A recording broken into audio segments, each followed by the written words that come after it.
Bollywood industry के खलनायक villain कहे जाने वाले प्राण भले ही अब इस दुनिया में नहीं हैं, लेकिन उनकी अदाकारी के चर्चे आज भी होते हैं।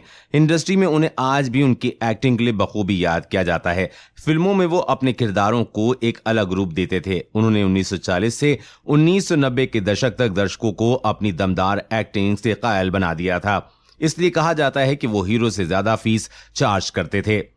प्राण ने आखिर फिल्म में कदम कैसे रखा, इसके पीछे भी मजेदार किस्सा है। बात 1939 की है। लाहौर में एक पान की दुकान में कुछ लड़के अक्सर रात को पान खाने आया करते थे। इन्हीं में से एक प्राण भी थे। उन दिनों में वो एक फोटोग्राफर के असिस्टेंट हुआ करते थे। इसी दौरान एक रात उनकी किस्मत ऐसी पलटी कि वो पूरी इंडस्ट्री पे छा गए। एक रात प्राण पान की दुकान के पास बैठकर बड़े ही स्टाइल से सिगरेट पी रहे थे और पान खा रहे थे। उनकी नशीली आंखें और स्टाइल देखकर पास में खड़े एक आदमी ने उनका नाम पूछा तो उन्होंने ध्यान नहीं दिया। उस आदमी ने फिर पूछा। इस बार प्राण ने गुस्से में कहा, आपको मेरे नाम से क्या करना है? फिर आदमी ने बताया, मैं वली मोहम्मद हूँ, मशहूर film producer, Dalsukh M Pancholi का राइटर। मैं एक फिल्म की कहानी लिख रहा हूँ जिसका नाम यमला जट है और उसका किरदार तुम्हारी तरह की बात करता है, पान चबाता है। क्या तुम ये रोल करोगे? हालांकि प्राण ने उस आदमी की बातों पे ध्यान नहीं दिया और मना कर दिया। मोहम्मद वली ने उन्हें अगले दिन स्टूडियो आने के लिए कहा। सुबह हुई तो प्राण ने सोचा रात को वो आदमी पान की दुकान पर लोगों के सामने अपना इंप्रेशन जमाने की कोशिश कर रहा होगा, कौन जाए स्टूडियो? और वो स्टूडियो नहीं गए। कई दिनों बाद जब प्राण एक दिन फिल्म देखने गए तो वहां फिर उनकी मुलाकात वली मोहम्मद से हुई। प्राण को देखते ही वो भड़क गए और डांटने लगे।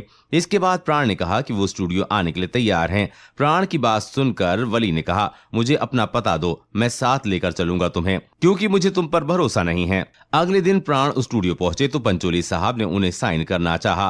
प्राण ने कहा, मेरे परिवार में किसी ने भी फिल्मों में काम नहीं किया है, मैं अपने घर वालों से इजाजत तो ले लूं। प्राण की बात सुनकर पंचोली साहब भड़क गए और कहा कि अगर कॉन्ट्रैक्ट साइन करना है तो अभी करो, नहीं तो जाओ। और इस तरह उन्होंने 50 रुपए महीने पर काम करना शुरू कर दिया। फिर उन्होंने कॉन्ट्रैक्ट साइन किया।